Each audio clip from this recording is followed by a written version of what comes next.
बंदी छोड़ सतगुरु रामपाल जी परमेश्वर जी की जय हो। परम पिता परमात्मा सारी सृष्टि के रचनहार कुल मालिक असंख्य ब्रह्मांडों के स्वामी जगत गुरु तीनों लोकों में प्रवेश करके सबका भरण पोषण करने वाले राजाधिराज आत्माधार नाथों के नाथ देवों के देव महादेव सर्वेश्वर महेश्वर मृत्युंजय अजरो अमर आदि अनादि सनातनी प्रभु जगत पिता जगदीश्वर श्री श्री 1008 की उपाधि के वास्तविक अधिकारी अकाल मूर्त शब्द स्वरूपी राम वासुदेव सर्वगतम ब्रह्म परम पूज्य प्रथम पूज्य परम संत परम पुरुष परम धनी परम दयालु सत्य कबीर हक्का कबीर अल्लाहु कबीर अल्लाहु अकबर बाखबर अल्लाह ताला जगत के तारणहार जगत के मुक्तिदाता जगत के जगन्नाथ हारे के सहारे हिंदुओं के राम मुसलमानों के अल्लाह सिखों के वाहिगुरु ईसाइयों के मसीह दया के सागर दयानिधि करुणा के सागर करुणानिधि स्वयंभू परिभू संकट मोचन कष्ट हरण मंगल करण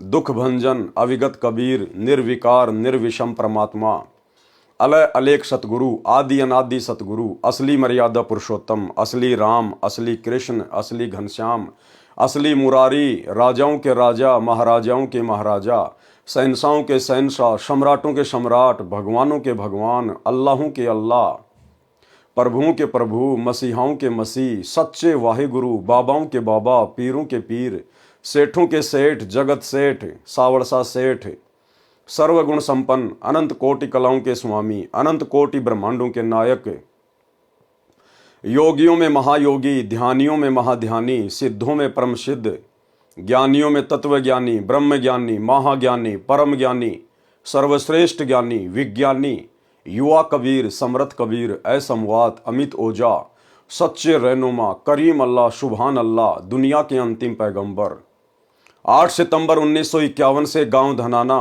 जिला सोनीपत हरियाणा भारतवर्ष की पवित्र भूमि पे प्रकट रियल कल की भगवान श्री नारायण साकार हरि श्री बाबा साहेब संत श्रोमणी सतगुरु रामपाल जी परमेश्वर जी के चरण कमल में साध संगति से जुड़े हुए आप और हम सभी सतसेवक भाई बहनों का अनंत कोटि दंडवत प्रणाम। और कबीर सागर के सरलार्थ के ऊपर आज हमारा ये 42 नंबर का वीडियो है। 42 नंबर का पेज नंबर है 376 और आज हम यहां से आगे बढ़ेंगे। सूक्ष्म वेद की अमृतवाणी का यह भावार्थ है। वाणी का सरलार्थ आत्मा और मन को पात्र बनाकर संत गरीबदास जी ने संसार के मानव को समझाया है। कहा है कि यह संसार दुखों का घर है, इससे भिन्न एक और संसार है जहां कोई दुख नहीं है, वह शाश्वत स्थान है, सनातन परम धाम सत्यलोक वह सुख सागर है तथा वहां का प्रभु यानी अविनाशी परमेश्वर भी सुखदायी है जो उस सुख सागर में निवास करता है। सुख सागर अर्थात अमरलोक की संक्षिप्त परिभाषा बताई है। अब गुरुदेव भगवान ने एक शब्द के माध्यम से आप और हमें किस प्रकार से समझाया है। शंखों लहर मेहर की उपजय कहर नहीं जा कोई और दास गरीब अचल अविनाशी सुख का सागर सोई। भावार्थ किया है गुरुदेव ने। जिस समय मैं लेखक कौन पूज्य गुरुदेव भगवान जिस समय मैं अकेला होता हूं तो कभी कभी ऐसी हिलोर अंदर से उठती है। उस समय सब अपने से लगते हैं, चाहे किसी ने मुझे कितना ही कष्ट दे रखा हो उसके प्रति द्वेष भावना नहीं रहती, सब पर दया भाव बन जाता है। यह स्थिति कुछ ही मिनट रहती है, उसको मेहर की लहर कहा है। भाई और बहनों, यह बात गुरुदेव भगवान के द्वारा कहना कि थोड़े से समय के लिए कभी कभी मेरे अंदर वो लहर की मेहर आती है, यह केवल आप और हम जीवों को समझाने की दृष्टि से परमात्मा इस प्रकार की बातें कह रहे हैं, क्योंकि हम जीवों को कभी कभार इस प्रकार की कोई लहर की मेहर आती है कभी कभार। तो गुरुदेव अपने आप को एक आम संत की भूमिका में दर्शाते हुए एक भगत की भूमिका में दर्शाते हुए आप और हमें समझाने की दृष्टि से ये बात कह रहे हैं। अन्यथा हमारे गुरुदेव भगवान तो सुख के सागर हैं, सुख के सागर मंतु बसरे सुख के सागर जहां शब्द सिंधु रत्नागर। ये तो अविनाशी परमात्मा है, सुख के सागर हैं। वो कहर की लहर इनके अंदर कभी नहीं उठती। ये तो परम दयालु हैं, परम दयालु। तो अपने आप को छुपाते हुए परमात्मा इस प्रकार की बात यहां पर कह रहे हैं हम जीवों को समझाने की दृष्टि से। सतलोक अर्थात सनातन परम धाम में जाने के पश्चात प्रत्येक प्राणी को इतना आनंद आता है, वहां पर ऐसी असंख्यों लहर आत्मा में उठती रहती हैं। जब वह लहर मेरी आत्मा से हट जाती है तो वही दुखमय स्थिति प्रारंभ हो जाती है। उसने ऐसा क्यों कहा, वह व्यक्ति अच्छा नहीं है, वो हानि हो गई, ये हो गया, वह हो गया, यह कहर दुख की लहर कही जाती है। अब विचार करो भाई और बहनों, हमारे गुरुदेव भगवान जो कि पूर्ण संत है, पूर्ण परमात्मा है, कबीर देव हैं, भला वो इस प्रकार की बातें क्यों सोचेंगे कि उसने ऐसा क्यों कहा। गुरुदेव तो हमें समझाते हैं कि आवत गाड़ी एक है, उल्टा होय अनेक, कहे कबीर ना उल्टियो, रहे एक की एक, और जो तोकू काटा बोवे ताको बोतू फूल, तोए फूल के फूल है वाको है त्रिशूल। हमारे गुरुदेव तो हमें इस प्रकार की शिक्षा देते हैं कि अगर तुम्हारे साथ में कोई बुरा बर्ताव करता है, कोई धोखा करता है, कोई गाली देता है, तो तुमने भी उसके प्रति बुरा नहीं सोचना कि उसने ऐसा क्यों कर दिया। तो भला हमारे गुरुदेव भगवान ऐसा क्यों सोचेंगे कि उसने ऐसा क्यों कहा, वह व्यक्ति अच्छा नहीं है, वो हानि हो गई। जबकि हमें तो गुरुदेव कहते हैं कि भक्ति मार्ग में अगर हानि हो जाए तो चिंता नहीं करनी चाहिए, वो भी परमात्मा का प्रसाद समझना चाहिए कि वो नुकसान भी मेरे हित में है, मेरे हित में। तो भला हमारे गुरुदेव भगवान हानि को रोएंगे क्या। तो गुरुदेव भगवान हमें जो भी कुछ समझाते हैं स्वयं को एक भगत की स्थिति में रखकर आप और हमें समझाने की दृष्टि से कहते हैं। उसने ऐसा क्यों कहा, वह व्यक्ति अच्छा नहीं है, वो हानि हो गई, ये हो गया, वो हो गया, ये कहर यानी दुख की लहर कही जाती है। उस सतलोक में असंख्य लहर मेहर यानी दया की उठती है। सतलोक में वो कहर की लहर नहीं है, वहां तो दया की मेहर है, दया की मेहर। वहां कोई कहर यानी भयंकर दुख नहीं है। वैसे तो सतलोक में कोई दुख नहीं है, कहर का अर्थ भयंकर कष्ट होता है। जैसे एक गांव में आपसी रंजिश के चलते विरोधियों ने दूसरे पक्ष के एक परिवार के 3 सदस्यों की हत्या कर दी। कहीं पर भूकंप के कारण हजारों व्यक्ति मर जाते हैं, उसे कहते हैं कहर टूट पड़ा या कहर कर दिया। ऊपर लिखी वाणी में सुख सागर की परिभाषा संक्षिप्त में बताई है, कहा है कि वह अमरलोक अचल अविनाशी अर्थात कभी चलायमान नहीं है, अर्थात वो कभी नष्ट नहीं होता। सतलोक वो कभी चलायमान नहीं है, कभी जो है वो नष्ट नहीं होता। वहां पर कभी भी जो है प्रलय नहीं होती, कभी ध्वस्त नहीं होता, तथा वहां रहने वाला परमेश्वर अविनाशी है। वह स्थान तथा परमेश्वर सुख का समुद्र है। जैसे समुद्री जहाज बंदरगाह के किनारे से 100 या 200 किलोमीटर दूर चला जाता है तो जहाज के यात्रियों को जल अर्थात समुद्र के अतिरिक्त कुछ भी दिखाई नहीं देता, सब और जल ही जल नजर आता है। इसी प्रकार सतलोक यानी सत्यलोक में सुख के अतिरिक्त कुछ भी नहीं है, अर्थात वहां कोई दुख नहीं है। अब पूर्व में लिखी वाणी का सरलार्थ किया जाता है। यानी पिछले वीडियो में हमने जो शब्द परमात्मा का पढ़ा था, मन तू चल रे सुख के सागर जहां शब्द सिंधु रत्नागर। अब परमेश्वर उसकी प्रत्येक वाणी का चौपाई का यहां पर सरलार्थ करके हमें समझाएंगे कि सतलोक में किस प्रकार के सुख हैं। वहां पर दुख नाम की कोई चीज नहीं है। जो सुख यहां पर ब्रह्मा विष्णु महेश को प्राप्त नहीं है, जो मुक्ति ब्रह्मा विष्णु महेश को प्राप्त है, 4 मुक्ति काम अर्थ धर्म मोक्ष, ये सुख ये सिद्धियां सतलोक में आप और हमारी चंपी करती हैं। चंपी हम इनकी तरफ ध्यान भी नहीं देते। जो 4 मुक्तियां यहां के ब्रह्मा विष्णु महेश के पास हैं, वहां इतने सुख हैं। मन तू चल रे सुख के सागर जहां शब्द सिंधु रत्नागर। कोटि जन्म तो है भ्रमित हो गए कुछ नहीं हाथ लग्या रे। कुकर शुकर खरबैया बोरे कौआ हंस बुगारे। परमेश्वर कबीर जी ने अपनी अच्छी आत्मा संत गरीबदास जी को सूक्ष्म वेद समझाया। उसको संत गरीबदास जी गांव छुड़ानी जिला झज्जर हरियाणा प्रांत ने आत्मा तथा मन को पात्र बनाकर विश्व के मानव को काल ब्रह्म के लोक का कष्ट तथा सतलोक का सुख बताकर उस परम धाम में चलने के लिए सत्य साधना जो शास्त्रोक्त है करने की प्रेरणा की है। मन तू चल रे सुख के सागर, अर्थात हे मन तू सनातन परम धाम में चल। शब्द को अविनाशी अर्थ किया है क्योंकि शब्द नष्ट नहीं होता। इसलिए तो दास बार बार कहता है कि वो जो सार शब्द है, वो जो शब्द है वो हमारा गुरु है। हम हैं शब्द शब्द हम माही, और हमसे भिन्न और कछु नाही। इसीलिए दास कहता है हमारे गुरुदेव स्वयं कबीर परमात्मा है, और इनका जो शरीर है वो विदेह है। विदेह नूरी है, 5 तत्व का हाड़ मांस से निर्मित नहीं है, इसलिए वो कभी नष्ट नहीं होता। और यहां क्या कह रहे हैं गुरुदेव, शब्द क्या होता है? शब्द को अविनाशी अर्थ दिया है। अविनाशी क्योंकि शब्द नष्ट नहीं होता, इसलिए शब्द का अर्थ अविनाशीपन से है कि वह स्थान अमृतत्व का सिंधु अर्थात सागर है, और मोक्ष रूपी रतन का आगार अर्थात खान है। इस काल ब्रह्म के लोक में आप जी ने भक्ति भी की, परंतु शास्त्र अनुकूल साधना बताने वाले तत्वदर्शी संत न मिलने के कारण आप करोड़ों जन्मों से भटक रहे हो। करोड़ों अरबों रुपए संग्रह करने में पूरा जीवन लगा देते हो। अचानक मृत्यु हो जाती है, वह जोड़ा हुआ धन जो आपके पूर्व के संस्कारों से प्राप्त हुआ था उसे छोड़कर संसार से चला गया। उस धन के संग्रह करने में जो पाप किए वे आप जी के साथ गए।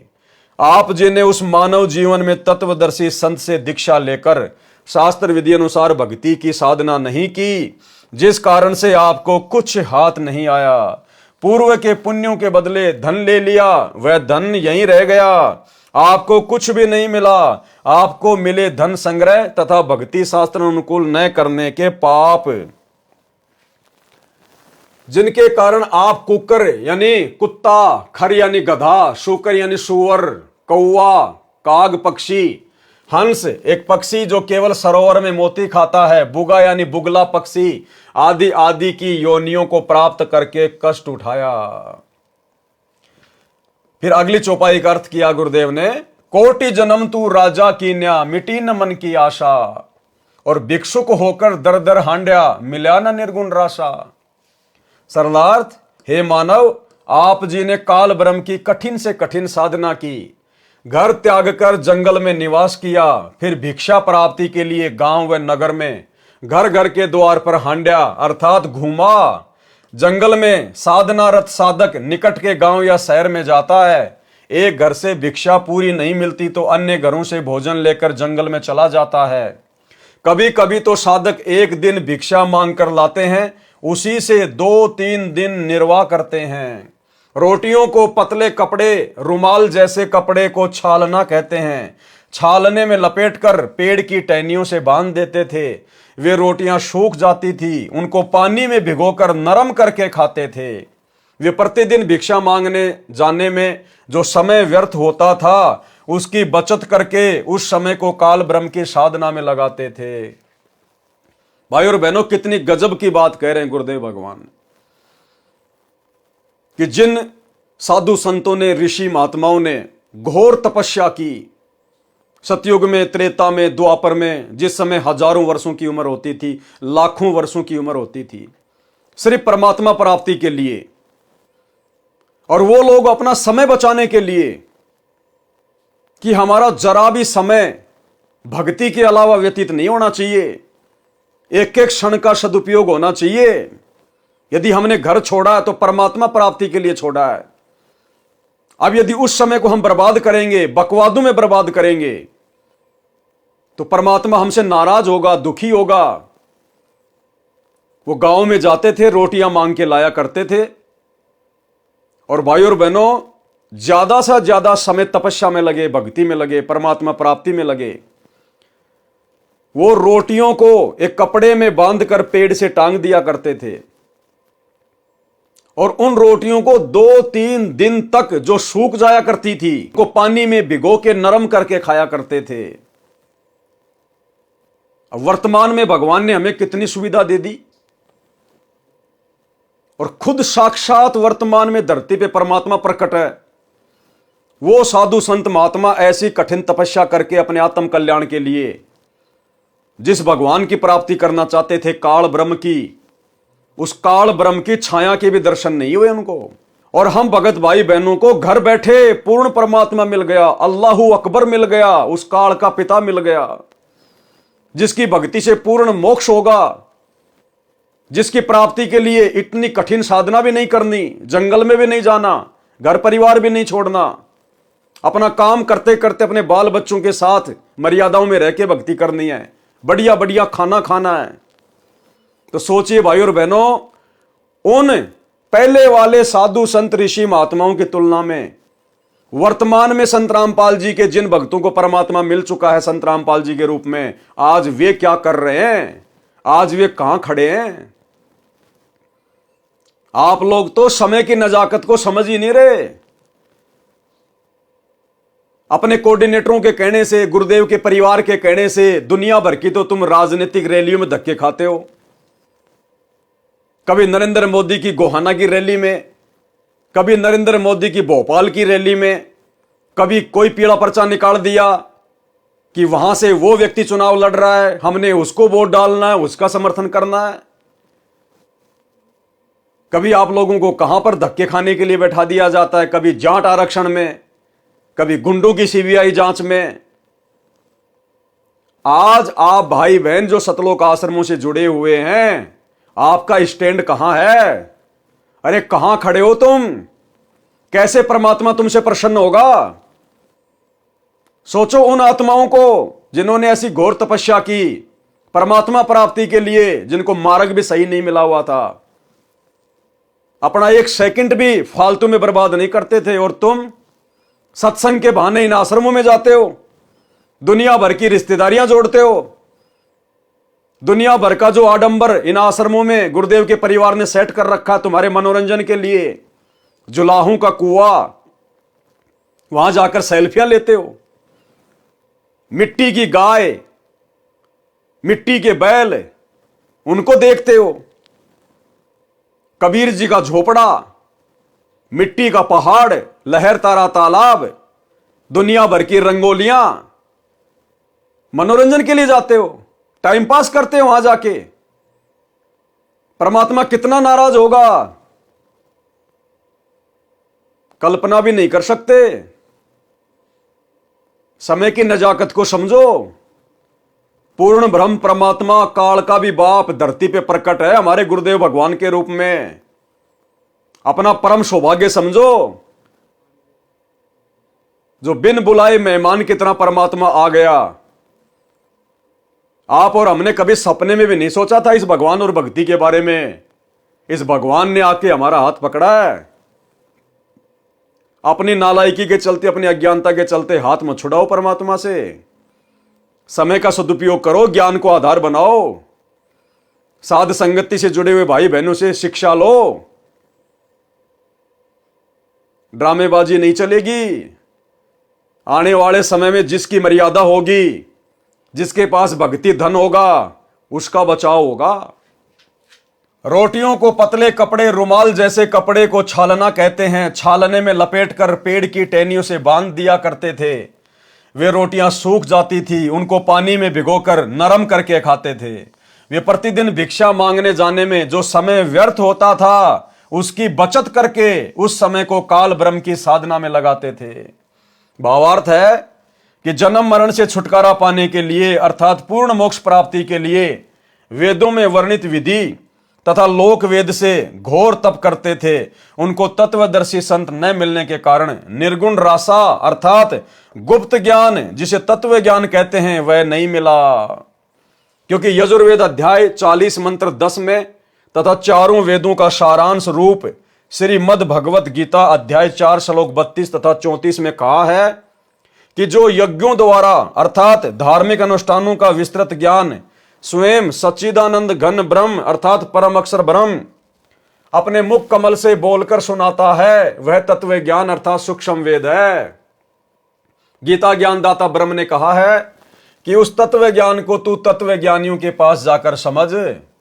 उनको दंडवत प्रणाम करने से, नम्रता पूर्वक प्रश्न करने से ये परमात्म तत्व को भली भांति जानने वाले तत्वदर्शी संत तुझे तत्व ज्ञान का उपदेश करेंगे।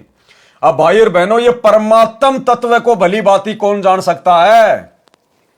ना तो 21 ब्रह्मांड का स्वामी ये काल जान सकता, ना 7 संख ब्रह्मांड का स्वामी अक्षर पुरुष जान सकता। इन दोनों भगवानों को भी कंप्लीट परमात्म तत्व नहीं है, पूर्ण तत्व ज्ञान नहीं है, तो भला संत रामपाल जी के पास कैसे आ गया? इसका मतलब सतगुरु रामपाल जी जो परमात्म ज्ञान से, तत्व ज्ञान से भली भांति परिचित हैं, वे कोई 21 ब्रह्मांड के सामान्य प्राणी नहीं है आप और हमारी तरह। वे आप और हमारी तरह कोई मां के गर्भ से जेर में लिपटकर जन्म लेकर नहीं आए। ये लीला परमात्मा हमारी चरम दृष्टि को धोखा देने के लिए कुछ भी करता है। ये स्वयंभू परमेश्वर है, स्वयं प्रकट होता है। सतगुरु रामपाल जी अर्थात इस कबीर परमात्मा को जन्म देने में दुनिया की कोई भी माता समर्थ नहीं है। ये गलती ना करना अपने गुरु जी को मानुष मान के उनका जन्मदिन मना के अवतरण दिवस के नाम पे 8 सितंबर को इन आश्रमों में। ये स्वयंभू परमेश्वर है। परमात्म तत्व को, तत्व ज्ञान को केवल परमात्मा ही जान सकता है। उस परमेश्वर के विषय में और किसी को यहां पर जानकारी नहीं होती, ना हो सकती। वो परमेश्वर स्वयं ही इस पृथ्वी पर मनुष्य रूप में प्रकट होता है, जिसको फिर तत्वदर्शी संत कहते हैं, जगत गुरु कहते हैं। तो अपने गुरु को हल्के में लेने की गलती ना करना, मानुष मानने की गलती ना करना। परमात्म तत्व को भली भांति जानने वाले तत्वदर्शी संत तुझे तत्व ज्ञान का उपदेश देंगे। इससे सिद्ध हुआ कि तत्व ज्ञान न वेदों में है और न ही गीता शास्त्र में। यदि होता तो एक अध्याय और बोल देता, कह देता कि तत्व ज्ञान उस अध्याय में पढ़ें। यानी वो तत्व ज्ञान, वो परमात्म ज्ञान ना चारों वेदों में, ना गीता जी में, ना मुसलमानों की चारों जो है वो कतेबों में। और वो ज्ञान सतगुरु रामपाल जी बता रहे हैं। तो कौन है सतगुरु रामपाल जी, जिनके पास दुनिया के समस्त धर्म ग्रंथों के अतिरिक्त वो वास्तविक ज्ञान है, मूल ज्ञान है, सार ज्ञान है। स्वयं परमेश्वर प्रकट है धरती पर। कह देता कि तत्व ज्ञान उस अध्याय में पढ़ें। संत गरीबदास जी ने मन के बहाने मानव शरीरधारी प्राणियों को समझाया है कि वह निर्गुण रासा अर्थात तत्व ज्ञान न मिलने के कारण काल ब्रह्म की साधना करके आप जी करोड़ों जन्मों में राजा बने। कोटि जन्म तू राजा कीन्या, मिटी न मन की आशा, और भिक्षुक होकर दर दर हांड्या, मिला न निर्गुण रासा। वह निर्गुण रासा अर्थात तत्व ज्ञान न मिलने के कारण काल ब्रह्म की साधना करके आप जी करोड़ों जन्मों में राजा बने, फिर भी मन की इच्छा समाप्त नहीं हुई। क्योंकि राजा सोचता है कि स्वर्ग में सुख है, यहां राज में कोई सुख चैन नहीं है, शांति नहीं है। निर्गुण रासा का भावार्थ, निर्गुण रासा किसको कहते हैं? निर्गुण का अर्थ है कि वह वस्तु तो है परंतु उसका लाभ नहीं मिल रहा। निर्गुण, जैसे आसमान में बादल तो हैं, बादलों में पानी तो है, लेकिन वो पानी निर्गुण रूप में है। हम अपनी प्यास नहीं बुझा सकते। उसके लिए तो उस पानी को जो निर्गुण रूप में बादलों में है, उसको सरगुण रूप में आना पड़ेगा, उसको बरसात के रूप में नीचे आना पड़ेगा, तब हमारी फसल में पानी लगेगा, तब हम लोग पानी पी सकते हैं। निर्गुण का मतलब है वस्तु तो है परंतु हम उसका कोई लाभ नहीं उठा सकते। बादल हैं, बादलों में पानी है, लेकिन वो निर्गुण रूप में है, हम उसका लाभ नहीं उठा सकते। ठीक इसी प्रकार परमात्मा सतलोक में निर्गुण रूप में है, लेकिन हम उसका लाभ नहीं उठा सकते। जब वही परमात्मा धरती पर सरगुण रूप में आता है, संत रूप में आता है, तब हम उनकी शरण प्राप्त करके और असंख्य लाभ उठा सकते हैं। निर्गुण रासा का भावार्थ है, निर्गुण का अर्थ है कि वह वस्तु तो है परंतु उसका लाभ नहीं मिल सकता। वृक्ष के बीज में फल तथा वृक्ष निर्गुण रूप में है, उस बीज को मिट्टी में बीजकर सिंचाई करके वह सरगुण वस्तु वृक्ष को फल प्राप्त की जाती है। यह ज्ञान न होने से आम के फल व छाया से वंचित रह जाते हैं। रासा यानी झंझट अर्थात उलझा हुआ कार्य। सूक्ष्म वेद में परमेश्वर कबीर जी ने कहा है कि 9 मण सूत उलझिया। 9 मण में 360 किलोग्राम वजन होता है 9 मण में। कबीर 9 मण सूत उलझिया, ऋषि रहे झकमार। और सतगुरु ऐसा सुलझा दे उलझे न दूजी बार। यानी इस आध्यात्मिक ज्ञान को, परमात्मा की प्राप्ति के मार्ग को सतयुग से लेकर वर्तमान समय तक ब्रह्मा जी के वंशजों ने, नकली पंडितों ने, धर्म गुरुओं ने, आचार्य शंकराचार्यों ने, और आजकल रोजाना जो 5-10 नए नए आचार्य यूट्यूब पर पैदा हो रहे हैं, इन लोगों ने अपनी मन गढ़ंत बातों से इस आध्यात्मिक ज्ञान को नौमन सूत की तरह उलझा के रखा हुआ था। यानी जुलाहे लोग जो सूत से कपड़े वगैरह बुना करते थे, और यदि उनका थोड़ा सा सूत यदि उलझ जाया करता था, पूरा दिन लग जाता था सुलझाने में, जो कि 100 ग्राम भी नहीं होता था। और यहां तो इन्होंने 9 मण 360 किलोग्राम सूत उलझा रखा है। भला उसको कौन सुलझा सकता है परमात्मा के अलावा। लेकिन सतगुरु ऐसा सुलझा दे फिर उलझे न दूजी बार। कबीर 9 मण सूत उलझिया ऋषि रहे झकमार। ये साधु संत महात्मा सतयुग से झकमरा रहे हैं। आज तक इनको गीता जी के ज्ञान का नहीं पता, इनको वास्तविक भक्ति मंत्रों का नहीं पता, इनको एक भगवान का नहीं पता। आज तक समाज को यह नहीं बता पाए ये आचार्य शंकराचार्य, किसी भी धर्म के मुल्ला मौलवी पंडित काजी, कि एक परमात्मा कौन है जिसने सबको रचा, जिसने सबको बनाया। उस परमात्मा की प्राप्ति का मंत्र क्या है, कौन से वेद में, गीता में कहां लिखा है, आज तक नहीं बता पाए। महाराष्ट्र के शिरडी में साईं बाबा पूरी जिंदगी बीत गई, एक ही शब्द बोलता था, सबका मालिक एक। उंगली कहां करता था, ऊपर। क्या कहता था, सबका मालिक एक। पूरी जिंदगी में वो उस एक मालिक का नाम नहीं बता पाया। अरे अगर आपको इतना पता है कि सबका मालिक एक है, तो उसका नाम भी बता देता मेरे भाई। वो कैसे मिलेगा वो भी बता देता, लेकिन नहीं बता पाया उसका नाम। आज वो नाम स्वयं उस सबके मालिक ने आकर ही बताया। वो सबका मालिक कबीर देव है, वेद जिसकी चीख चीख कर महिमा गा रहे हैं। आज वो कबीर देव स्वयं धरती पर 8 सितंबर 1951 से गांव धनाना, जिला सोनीपत, हरियाणा, भारतवर्ष की पावन भूमि पर सतगुरु रामपाल जी के रूप में प्रकट है। यूट्यूब पर जाकर सत्संग सुनना शुरू कीजिए, लाभ उठा लीजिए। अन्यथा ये जन्म निकलते ही, ये मनुष्य शरीर छूटते ही गधे, कुत्ते, सुअर, चाहे कोई राजा है चाहे कोई प्रजा है। कबीर 9 मण सूत उलझिया ऋषि रहे झकमार। सतगुरु ऐसा सुलझा दे उलझे न दूजी बार। सरलार्थ, परमेश्वर कबीर जी ने कहा है कि अध्यात्म ज्ञान रूपी 9 मण सूत उलझा हुआ है। 1 किलोग्राम उलझे हुए सूत को सीधा करने में 1 दिन से भी अधिक जुलाहों का समय लग जाता था। यदि सुलझाते समय धागा टूट जाता तो कपड़े में गांठ लग जाती। गांठ गठीले कपड़े को कोई मोल नहीं लेता था। इसलिए परमेश्वर कबीर जुलाहे ने जुलाहों का सटीक उदाहरण बताकर समझाया है कि अधिक उलझे हुए सूत को कोई नहीं सुलझाता था। अध्यात्म ज्ञान उसी 9 मण उलझे हुए सूत के समान है, जिसको सतगुरु अर्थात तत्वदर्शी संत ऐसा सुलझा देगा जो पुनः नहीं उलझेगा। बिना सुलझे अध्यात्म ज्ञान के आधार से, अर्थात लोक वेद के अनुसार साधना करके स्वर्ग नरक 84 लाख प्रकार के प्राणियों के जीवन, पृथ्वी पर किसी टुकड़े का राज्य, स्वर्ग का राज्य प्राप्त किया, पुनः फिर जन्म मरण के चक्कर में गिरकर कष्ट पर कष्ट उठाया।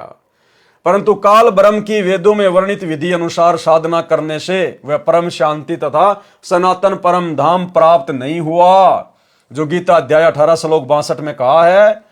और न ही परमेश्वर का वह परम पद प्राप्त हुआ, जहां जाने के पश्चात भगत लौटकर संसार में कभी नहीं आते, जो गीता अध्याय 15 श्लोक 4 में कहा है। काल ब्रह्म की साधना से निम्न लाभ होता रहता है। क्या काल की साधना से क्या लाभ होता है?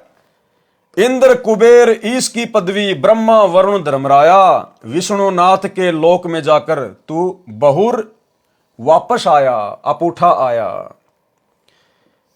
सरलार्थ, काल ब्रह्म की साधना करके साधक इंद्र का पद भी प्राप्त करता है। इंद्र स्वर्ग के राजा का पद है। इसको देवराज अर्थात देवताओं का राजा तथा सुरपति भी कहते हैं। यह सिंचाई विभाग अर्थात वर्षा मंत्रालय भी अपने अधीन रखता है। प्रश्न, इंद्र की पदवी कैसे प्राप्त होती है, यानी इंद्र का राज्य कैसे प्राप्त किया जाता है, जैसे प्रधानमंत्री का पद कैसे प्राप्त किया जाता है, क्या क्या योग्यता होनी चाहिए जिस आधार से वो प्रधानमंत्री का चुनाव लड़ सके, तो ऐसे ही देवताओं का राजा इंद्र बनने की भी एक प्रोसीजर है। क्या है उत्तर? अधिक तप करने से या 100 मण 4000 किलोग्राम गाय या भैंस के घी का प्रयोग करके धर्म यज्ञ करने से एक धर्म यज्ञ संपन्न होती है। ऐसी ऐसी 100 यज्ञ जो सफल कर लेता है। ध्यान से पढ़ना, या तो अधिक तप करने से या 100 मण यानी 4000 किलोग्राम गाय या भैंस के घी का प्रयोग करके धर्म यज्ञ करने से एक धर्म यज्ञ संपन्न होती है। ऐसी ऐसी 100 धर्म यज्ञ निर्विघ्न यानी बिना किसी बाधा के करने से इंद्र की पदवी साधक प्राप्त करता है। तप या यज्ञ के दौरान यज्ञ या तप की मर्यादा भंग हो जाती है तो नए सिरे से यज्ञ तथा तप करना पड़ता है। और यही सतगुरु रामपाल जी परमेश्वर जी की भक्ति में है। अगर इस भक्ति को सफल करना है तो जब एक छोटा सा इंद्र का पद, देवताओं का राजा, जिस पद को भोगने के बाद में इंद्र सीधा गधे की योनि में जाता है, एक हरि की भक्ति बिन राजा गधा होए और माटी लदे कुमार की घासन डालक होए। भला उस इंद्र की पदवी को प्राप्त करने की भी मर्यादा है। या तो अधिक से अधिक आपने तप करना पड़ेगा या आपने 100 यज्ञ करनी पड़ेंगी। और यदि 100 यज्ञ करते समय अगर बीच में किसी भी यज्ञ में कोई बाधा उत्पन्न हो गई, कोई मर्यादा खंडित हो गई, क्योंकि काल हर प्रकार से कोशिश करेगा, इंद्र हर प्रकार से कोशिश करता है, क्योंकि उसको पता है कि नीचे धरती पर मेरी इंद्र की पदवी प्राप्त करने योग्य कोई तप कर रहा है, कोई यज्ञ कर रहा है। ऊपर से वो अप्सराएं भेजेगा, वो अप्सराएं उसको अपने प्रेम जाल में फंसाएंगी।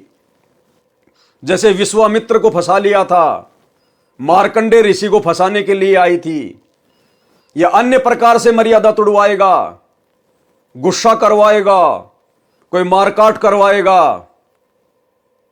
एक इंद्र की पदवी भी सहज में प्राप्त नहीं होने देता ये काल। और भाई और बहनों, हम तो सतलोक प्राप्ति की भक्ति कर रहे हैं। मर्यादाओं का किस कदर ध्यान रखना होगा, किस कदर काल कोशिश करेगा। और आप तो काल की गोद में बैठ के भक्ति कर रहे हो और अपने आप को सुरक्षित महसूस कर रहे हो। आप तो काल के द्वारा कुप्रेरणा करके संत रामपाल जी के परिवार के माध्यम से भक्तों की मर्यादा तुड़वाने के लिए जो जगह जगह सतलोक आश्रम बनवा दिए गए हैं, आप तो उन काल एजेंटों की गोद में बैठ के अपनी भक्ति सफल करने की सोच रहे हो। और आए दिन तुम्हारी मर्यादा तुड़वाई जा रही है। आपके दान धर्म का 1 करोड़ रुपया जाट भवन बनवाने में दिया जा रहा है। मर्यादा सुरक्षित रह कहां गई तुम्हारी? राजनीति तुमसे करवा दी गई, स्टेडियम तुम्हारे पैसों से बनवा दिया गया, हॉस्पिटल का काम तुम्हारे पैसों से चल रहा है, आश्रमों में रक्तदान, दे दान, दुनिया भर की ड्रामेबाजी, गुंडों की सीबीआई जांच, 5-5 लाख रुपए राजपूत करणी सेना को देना। राजपूत करणी सेना वाले क्या करेंगे? शराब पिएंगे, मांस खाएंगे, बियर पिएंगे, हुक्का पिएंगे, राजनीति में लगाएंगे। हरियाणा के जाट आरक्षण में करोड़ों रुपया चंदे के रूप में तुम भक्तों का दे दिया गया। क्या करेंगे वो जाट? राजनीति में लगाएंगे, हुक्का पिएंगे, शराब पिएंगे। तुम्हारी मर्यादा है कहां सुरक्षित है? तुम्हें होश ही नहीं है तुम क्या कर रहे हो। और बात कर रहे हो तुम सतलोक जाने की। तुम तो इंद्र की पदवी भी प्राप्त करने के योग्य भक्ति नहीं कर रहे। तुम सतलोक आश्रम वालों की मर्यादा तो वर्तमान में इंद्र की पदवी प्राप्त करने योग्य जितनी भी नहीं है, और तुम ठेका लेके बैठे हो सतलोक जाने का। सतलोक के लिए तो सिर काट के चढ़ाना पड़ेगा अपने गुरुजी के चरणों में। सिर काटने का मतलब तन मन शीस ईस अपने पे जो पहलम चोट चढ़ावे, जब कोई राम भगत गति पावे। और अपना तन मन धन और शीश अपने गुरुदेव को सौंपने का मतलब है गुरुदेव की मर्यादाओं से 1 इंची भी बाहर ना निकलना, चाहे पूरा संसार बैरी क्यों ना हो जाए। भाई घर छूटो चाहे जग रूठो, चाहे रूठो ये संसारा हो। अरे कौन सुनेगा फिर मेरी काल लोक में जय गुरु रूठ गया मेरा हो। जबकि तुम लोगों ने तो वर्तमान में हिसार जेल में बैठे हुए अपने गुरु को खून के आंसू रुला डाले, खून के आंसू। हिसार जेल से आने वाली ऑडियो में रोजाना गुरु दुखी होकर तुम लोगों को डांटता है, धिक्कारता है कि अच्छे इंसान तो जगत वाले भी ऐसा नहीं करते जो तुम भगत कर रहे हो। कोऑर्डिनेटर बन गए तो तुम कोई खुदा बन गए क्या? अपनी माता बहनों के साथ में, गुरु बहनों के साथ में गंदी गंदी हरकतें करते हो। आए दिन तुम्हारा गुरु तुम्हें डांटता रहता है। कहां बैठे हो भाई साहब? तुम तो इंद्र के लोक में जाने के योग्य भी भक्ति नहीं कर पा रहे। क्या कह रहे हैं परमात्मा? ऐसी ऐसी 100 धर्म यज्ञ निर्विघ्न, निर्विघ्न यानी कोई किसी प्रकार की बाधा ना कर सके। ऐसी ऐसी 100 धर्म यज्ञ निर्विघ्न करने से इंद्र की पदवी साधक प्राप्त करता है। तप या यज्ञ के दौरान यज्ञ या तप की मर्यादा भंग हो जाती है तो नए सिरे से यज्ञ तथा तप करना पड़ता है। भाई दूसरा जन्म लेना पड़ेगा, नए सिरे से भक्ति शुरू करनी पड़ेगी। अब तुम लोग अपनी मर्यादाओं को इतना फाड़ चुके हो कि गुरुदेव भगवान के द्वारा टाके भी नहीं लगाए जा सकते। अर्थात तुम नाम भी इतनी बार शुद्ध करवा चुके हो कि अब तो शुद्धिकरण का ऑप्शन भी समाप्त हो चुका है। अब तो नए सिरे से जन्म लेना पड़ेगा, नए सिरे से जन्म। और भाई अगले जन्म में क्या होगा फिर वो तो अगला जन्म ही बताएगा।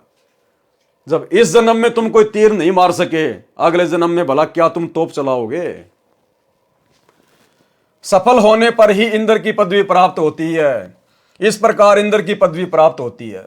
प्रश्न, इंद्र का शासन काल कितना है? मृत्यु उपरांत इंद्र के पद को छोड़कर प्राणी किस योनि को प्राप्त करता है? उत्तर, इंद्र स्वर्ग के राजा के पद पर 72 चौकड़ी अर्थात 72 चतुर्युग तक बना रहता है। 72 चतुर्युग तक इंद्र का शासन काल होता है। 72 चतुर्युग क्या है? एक चतुर्युग होता है सतयुग, त्रेता, द्वापर, कलयुग। इन चारों युगों को मिलाकर एक चतुर्युग कहा जाता है। और एक चतुर्युग की आयु होती है 43,20,000 वर्ष। यानी सतयुग की शुरुआत से लेकर कलयुग के अंत तक चारों युगों का एक चतुर्युग का जो समय होता है वो होता है 43,20,000 वर्ष। ऐसे ऐसे 72 चतुर्युग तक इंद्र शासन करता है, शासन।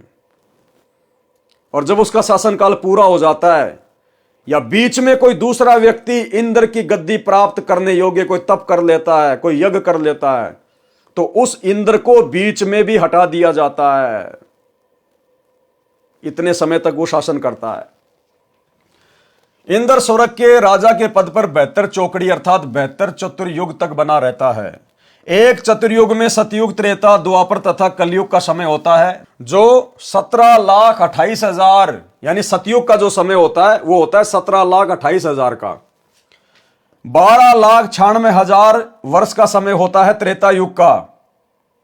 और 8,64,000 वर्ष का समय होता है द्वापर युग का।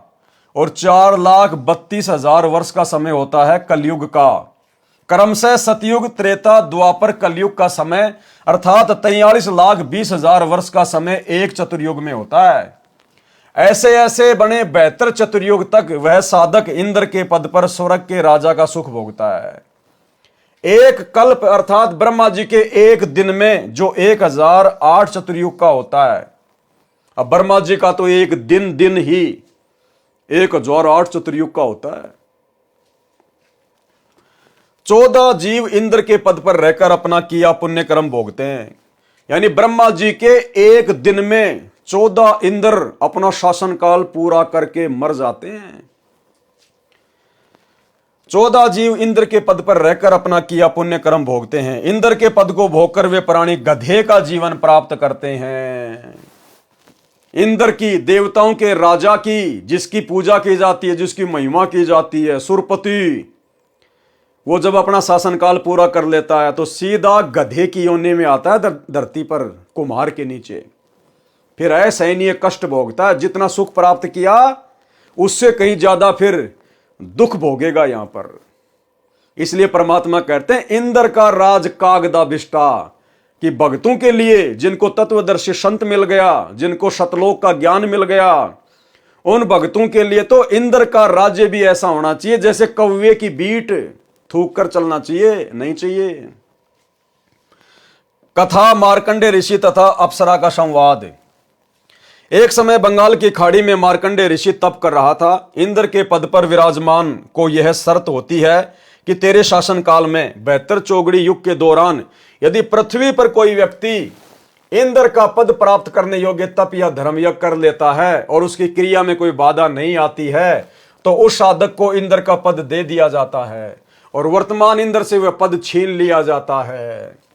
इसलिए जहां तक संभव होता है इंद्र अपने शासन काल में किसी साधक या तप का धर्म यज्ञ पूर्ण नहीं होने देता, उसकी साधना में भंग करा देता है, चाहे कुछ भी करना पड़े। अब भाई और बहनों, वर्तमान में इंद्र को टेंशन हो रही है जबरदस्त तरीके से, क्योंकि इंद्र को इस बात का तो पता है नहीं कि आप और हम भगत भाई बहन शतलोक के लिए भक्ति कर रहे हैं। इंद्र के पद की तरफ तो हम थूकते भी नहीं, पीठ करके भी नहीं सोते। लेकिन इंद्र को थोड़ी इस बात का पता है।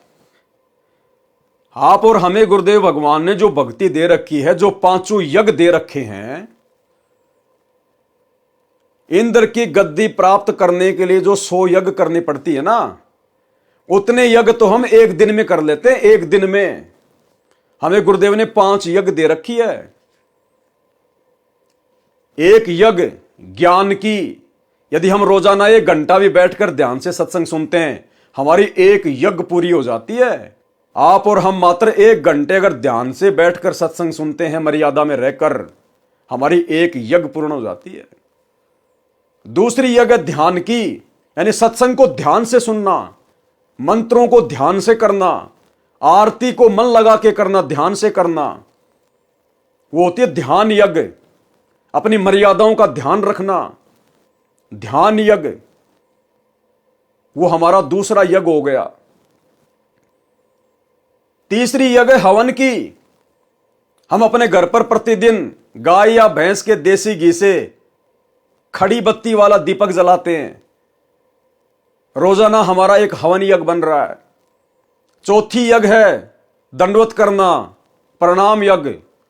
हम अपने गुरुदेव को दिन में कितनी बार दंडवत करते हैं?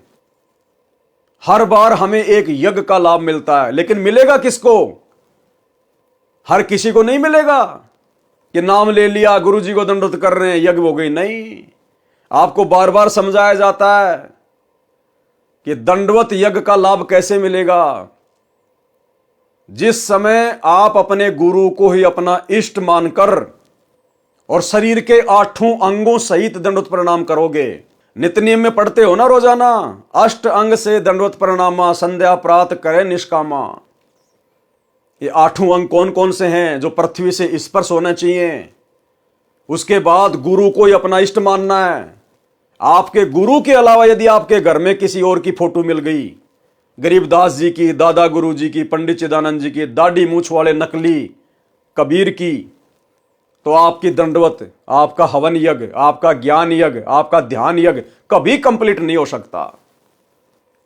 आपने यदि अपने गुरु के रहते सहते अगर जून के महीने में दाढ़ी मूछ वाले नकली कबीर का कबीर प्रगट दिवस मना लिया, किसी आश्रम में जाके मना लिया, आपका कोई भी यज्ञ, 5 यज्ञ में कोई भी यज्ञ आपका सफल नहीं हो सकता। इसकी कंप्लीट जानकारी साथ संगति के वीडियो देखते रहिए, आपको मिल जाएगी। अनेकों बार वीडियो बनाकर आप लोगों को समझाया गया है। तो इस प्रकार के यज्ञ आप और हम भाई बहन रोज कर रहे हैं, रोज।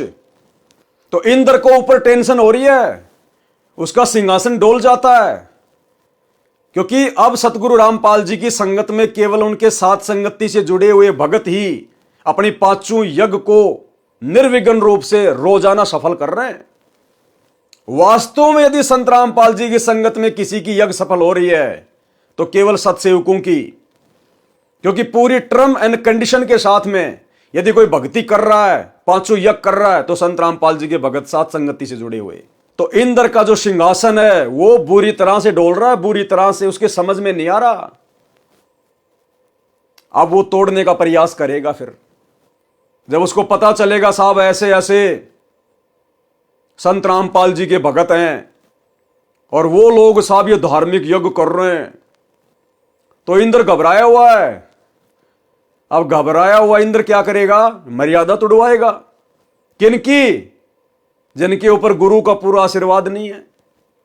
गुरु का पूरा आशीर्वाद किनके ऊपर नहीं होगा? जो गुरु को अपना इष्ट नहीं मानते, जो गुरु की मर्यादाओं में नहीं रहते, गंदी राजनीति भी करते रहते हैं, राजनेताओं की रैलियों में धक्के खाते रहते हैं, कोई पीला पर्चा निकाल दे वैसा ही कर लेते हैं, समय पे आरती नहीं करते, मोबाइल में लगा के बाथरूम में भाग जाते हैं। पांचों यज्ञ जिनकी सफल नहीं हो रही, तो अब वो क्या करेगा? सत्सेवकों पे तो उसका जोर चलेगा नहीं, क्योंकि सत्सेवकों को तो परमात्मा ने अपनी गोद में बैठा रखा है, रक्षा कवच बना रखा है। अब वो क्या करेगा? इन आश्रमों में, आश्रमों से जुड़े हुए भक्तों को, इनके ऊपर नजर जाएगी। और काल ने क्या किया? सबकी मर्यादा तोड़वा दी। इंद्र ने देखा रे ये तो मूर्खों का टोल है, मूर्खों का टोल। इनका गुरु तो ज्ञान देके चला गया जेल में, और ये तो ना अपने गुरु की एक मानते ना कुछ और। ये तो लातों के भूत हैं, भेड़ चाल में चलते हैं। जैसे जानवर को डंडे से हांका जाता है, ऐसे ही इनको कोऑर्डिनेटरों के द्वारा हांका जा रहा है, गुरुदेव के परिवार के द्वारा हांका जा रहा है।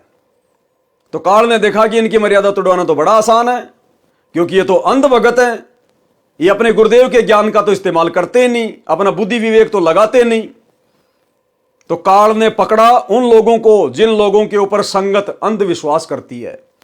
तो काल ने पकड़ा गुरुदेव के दोनों लड़कों को, गुरुदेव की दोनों लड़कियों को, इन कोऑर्डिनेटरों को, आश्रम संचालकों को, कि संगत तो इनके ऊपर अंधा विश्वास करती है, इनको अपने गुरु के ज्ञानवान से कोई लेना देना नहीं है। और आज वही सब के सब लोग काल के एजेंट बनकर आप लोगों के ढंग से ऐसी तैसी करवा रहे हैं, मर्यादा तोड़वा के ढंग से। उसकी साधना भंग करा देता है, चाहे कुछ भी करना पड़े। जब इंद्र को उसके दूतों ने बताया कि बंगाल की खाड़ी में मार्कंडे नामक ऋषि तप कर रहे हैं, इंद्र ने मार्कंडे ऋषि का तप भंग करने के लिए उर्वशी भेजी। सर्व श्रृंगार करके देवपरी मार्कंडे ऋषि के सामने नाचने गाने लगी। उर्वशी ने अपनी सिद्धि से उस स्थान पर बसंत ऋतु जैसा वातावरण बना दिया। मार्कंडे ऋषि ने कोई उत्सुकता नहीं दिखाई। उर्वशी ने कमर का नाड़ा तोड़ दिया, निर्वस्त्र हो गई, नगन नंगी हो गई, निर्वस्त्र हो गई। तब मार्कंडे ऋषि बोले, हे बेटी, हे बहन, हे माई, आप ये क्या कर रही हो? आप यहां गहरे जंगल में अकेली किस लिए आई हो? अब सोचिए भाई और बहना, कहां मार्कंडे ऋषि, कहां हम? वो काल की पूजा करने वाला, ओम नाम की कमाई करने वाला, वो भी इतना दृढ़ था। इंद्र की पत्नी आ गई जो कि सबसे सुंदर है, और अपनी कमर का नाड़ा तक तोड़ दिया, नंगी होके खड़ी हो गई सामने। जंगल के अन्य जो तपस्वी थे वो तो देख के ही वो तो हो गए फैल। और मार्कंडे ने कहा कि हे माई, हे बहन, ये बेटी तू क्या कर रही है? कपड़े पहन, क्यों आई यहां पर? और हम वर्तमान में संत रामपाल जी भगवान के भगत, और क्या हालत हो रही है? अपनी ही गुरु बहनों को नहीं छोड़ रहे। सतलोक आश्रमों में अपने खुद की गुरु बहनों को भी नहीं छोड़ रहे, उनके ऊपर भी कुदृष्टि डाल रहे हैं, गंदी दृष्टि डाल रहे हैं। मैं नहीं कह रहा, खुद संत रामपाल जी कह रहे हैं कि मेरे पास जेल में ऐसी ऐसी भी शिकायतें आती हैं कि माता बहनों को गंदे गंदे मैसेज भी करते हैं। अब जो गंदे गंदे मैसेज करेगा वो और क्या क्या गंदे गंदे काम करता होगा। और गुरुदेव कह रहे हैं ऐसे दुष्ट ना तो कोऑर्डिनेटर के लायक है और ना भगत कहलाने के लायक है। सुन लो अपने गुरुदेव की मुकम्मल से। विचार करना होगा कि हम कौन है, कहां से आए। आपस में खेचातानी रखते हो अभी भी भगत हो गए। अच्छे इंसान तो जगत वाले भी ना करते ऐसा जैसे भगत कर रहे हैं। अच्छे इंसान तो जगत वाले भी ना करते ऐसा जैसे भगत कर रहे हैं। अच्छे इंसान तो जगत वाले भी ना करते ऐसा जैसे भगत कर रहे हैं। किसी को छोटी सी सेवा दे देते, कोऑर्डिनेटर बना दिया, वो ने सोचा मैं खुदा बन गया। और इतना शिक्षा तो बने, मजदूर बनो सीखो, मजदूर। और कई देखा है कि कोऑर्डिनेटर या जिसकी जो भी व्यवस्था लगाई जाए तो व्यवहार भी ठीक नहीं करते, धमकान लग जाते, फुरकान लग जाते। और कुछ ऐसी भी शिकायतें आई हैं जो बहन बेटियों के साथ गलत मैसेज भी डालते हैं। तो वो दुष्ट लोग ना तो कोऑर्डिनेटर के योग्य है, ना वो भगत के योग्य। और कुछ ऐसी भी शिकायतें आई हैं जो बहन बेटियों के साथ गलत मैसेज भी डालते हैं। तो वो दुष्ट लोग ना तो कोऑर्डिनेटर के योग्य है, ना वो भगत के योग्य। और कुछ ऐसी भी शिकायतें आई हैं जो बहन बेटियों के साथ गलत मैसेज भी डालते हैं। तो वो दुष्ट लोग ना तो कोऑर्डिनेटर के योग्य है, ना वो भगत के योग्य। तो ऐसा तो संगत माई कुसंगत उपजेगी, और ऐसी कुसंगत होगी फिर हम रखेंगे नहीं उसको खेत में। किसान उस कुबाड़ को पाड़ कर खेत तो बाहर फेंक देता है, तो उसको आप मिशन से निकाल दिया जाया करेगा। सुधर जाओ, एक के नहीं सुनी जाया करती, दिशात्मक शिक्षा दी जाती है, अमल कर लो इन पे। कर्म बतेरे फोड़ लिए, इस ज्ञान का असर क्या हुआ? थोड़ा सा सुख होते हो फिर पक्के एजेंट काल के बन जाते हैं, बकवाद वही करनी, भगवान से दूर हो जाना। थोड़ा सा सुख होते हो फिर पक्के एजेंट काल के बन जाते हैं, बकवाद वही करनी, भगवान से दूर हो जाना। थोड़ा सा सुख होते हो फिर पक्के एजेंट काल के बन जाते हैं, बकवाद वही करनी, भगवान से दूर हो जाना। तो भाइयों और बहनों, कहां तो मार्कंडे ऋषि और कहां हमारे सतलोक आश्रमों से जुड़े हुए सतगुरु रामपाल जी के तत्वज्ञानी भगत, ये कोऑर्डिनेटर। यानी गुरु को सार्वजनिक तौर पर सत्संग में यह बात बोलनी पड़ रही है कि आश्रमों में किस कदर गंदगी फैली हुई है, किस कदर काल ने अपनी गंदगी फैला रखी है। आप यहां गहरे जंगल में अकेली किस लिए आई? उर्वशी ने कहा कि ऋषि जी, मेरे रूप को देखकर इस अरण्य खंड यानी बनखंड के सर्व साधक यानी भगत अपना संतुलन खो गए, परंतु आप डगमग नहीं हुए। न जाने आपकी समाधि कहां थी। कृपया आप मेरे साथ इंद्रलोक में चलो, नहीं तो मुझे सजा मिलेगी कि तू हार कर आ गई। मार्कंडे ऋषि ने कहा कि मेरी समाधि ब्रह्मलोक में गई थी, जहां पर मैं उन उर्वशियों का नाच देख रहा था जो इतनी सुंदर हैं कि तेरे जैसी तो उनकी साथ साथ बांदियां अर्थात नौकरानियां हैं। इसलिए मैं तेरे को क्या देखता, तेरे पर क्या आसक्त होता। यदि तेरे से कोई सुंदर हो तो उसे ले आ। तब देवपरी ने कहा कि इंद्र की पटरानी अर्थात मुख्य पत्नी मैं ही हूं, मुझसे सुंदर स्वर्ग में कोई औरत नहीं है। तब मार्कंडे ऋषि ने पूछा कि इंद्र की मृत्यु होगी तब तू क्या करेगी? उर्वशी ने उत्तर दिया कि मैं 14 इंद्र भोगूंगी, यानी मैं 14 इंद्रों की पत्नी बनी रहूंगी। इंद्र मर गया फिर दूसरा इंद्र आएगा, लेकिन उनकी जो पत्नी है वही आत्मा बनी रहेगी जब तक 14 इंद्र अपना शासन भोग के नहीं जालेंगे। इतनी लंबी आयु है इंद्र की औरत की। भावार्थ है कि श्री ब्रह्मा जी के एक दिन में 1008 चतुर्युग होते हैं, जिसमें 72 चतुर्युग का शासनकाल पूरा करके 14 इंद्र मृत्यु को प्राप्त होते हैं। इंद्र की रानी वाली आत्मा ने किसी मानव जन्म में इतने अत्यधिक पुण्य किए थे जिस कारण से वह 14 इंद्रों की पटरानी बनकर स्वर्ग सुख तथा पुरुष सुख को भोगेगी। मार्कंडे ऋषि ने कहा कि वे 14 इंद्र भी मरेंगे तब तू क्या करेगी? उर्वशी ने कहा कि फिर मैं मृत्यु लोक में गधी बनाई जाऊंगी और जितने इंद्र मेरे पति होंगे वे भी पृथ्वी पर गधे की योनि प्राप्त करेंगे। मार्कंडे ऋषि बोले कि फिर मुझे ऐसे लोक में क्यों ले जा रही थी जिसका राजा गधा बनेगा और रानी गधी की योनि प्राप्त करेगी? उर्वशी बोली कि अपनी इज्जत रखने के लिए, नहीं तो वे कहेंगे कि तू हार कर आ गई। मार्कंडे ऋषि ने कहा कि गधियों की कैसी इज्जत है, तू वर्तमान में भी गधी है क्योंकि तू 14 खत्म करेगी और मृत्यु उपरांत तू स्वयं स्वीकार कर रही है कि मैं गधी बनूंगी। मार्कंडे पुराण में साफ साफ लिखा हुआ, साफ साफ। विधान अनुसार अपना इंद्र का राज्य मार्कंडेय ऋषि को देने के लिए वहीं पर इंद्र आ गया। अब इंद्र ने देखा भाई मार्कंडेय ऋषि तो सफल हो गया, तेरी जो इंद्राणी है वो तो हार गई, अब उसको राज्य देना पड़ेगा। तो इंद्र स्वयं चलकर आ गया वहां पर और कहा कि ऋषि जी हम हारे और आप जीते, आप इंद्र की पदवी स्वीकार करें। मार्कंडेय ऋषि बोले अरे अरे इंद्र की पदवी मेरे किसी काम की नहीं, मेरे लिए तो काग यानी कौवे की बीट के समान है। मार्कंडेय ऋषि ने इंद्र से फिर कहा कि तू मेरे बताए अनुसार साधना कर, तेरे को ब्रह्मलोक ले चलूंगा, इस इंद्र के राज्य को छोड़ दे। इंद्र ने कहा कि हे ऋषि जी अब तो मुझे मौज मस्ती करने दो, फिर कभी देखूंगा।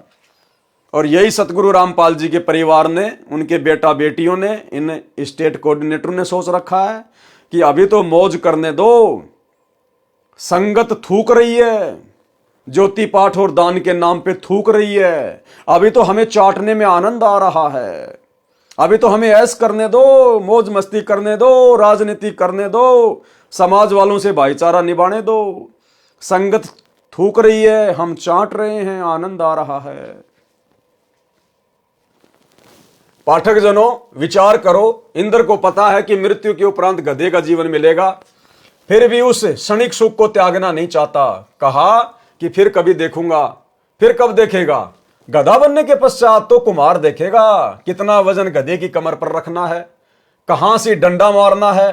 ठीक इसी प्रकार इस पृथ्वी पर कोई छोटे से टुकड़े का प्रधानमंत्री, मंत्री, मुख्यमंत्री या राज्य में मंत्री बना है या किसी पद पर सरकारी अधिकारी या कर्मचारी बना है या धनी है, उसको कहा जाता है कि आप भक्ति करो नहीं तो गधे बनोगे। वे या तो नाराज हो जाते हैं कि क्यों बनेंगे गधे, फिर से मत कहना। कुछ सभ्य होते हैं, वे कहते हैं कि किसने देखा है गधे बनते हैं। फिर उसको बताया जाता है कि सब संत तथा ग्रंथ बताते हैं, तो अधिकतर कहते हैं कि देखा जाएगा। उनसे निवेदन है कि मृत्यु के पश्चात गधा बनने के बाद आप क्या देखोगे? फिर तो कुमार देखेगा कि आप जी के साथ कैसा बर्ताव करना है। देखना है तो वर्तमान में देख। ठीक इसी प्रकार हम साथ संगति से जुड़े हुए भाई बहनों का, सतलोक आश्रमों से जुड़े हुए हमारे गुरु भाई बहनों से प्रार्थना है, विनती है, समय रहते आंखें खोल लो।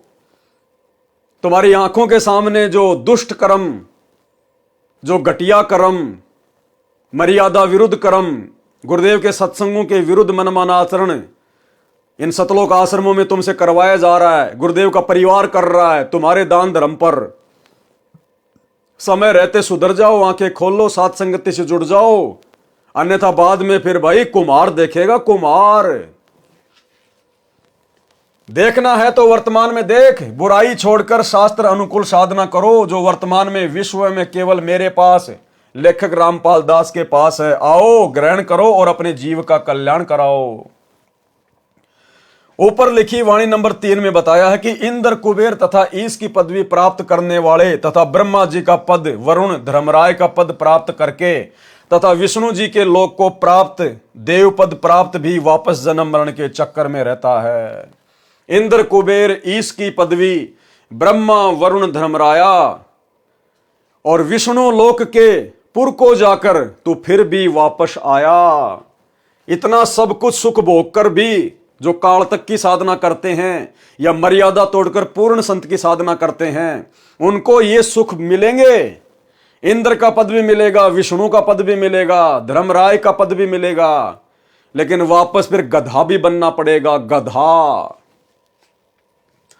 स्वर्ग लोक में 33 करोड़ देव पद हैं, जैसे भारतवर्ष की संसद में 540 सांसदों के पद हैं। व्यक्ति बदलते रहते हैं, उन्हीं सांसदों में से प्रधानमंत्री तथा अन्य केंद्रीय मंत्री आदि बनते हैं। इसी प्रकार उन 33 करोड़ देवताओं में से ही कुबेर का पद अर्थात धन के देवता का पद प्राप्त होता है, जैसे वित्त मंत्री होता है। ईश की पदवी का अर्थ है प्रभु पद, जो कुल 3 माने गए हैं, श्री ब्रह्मा जी, श्री विष्णु जी तथा श्री शिव जी।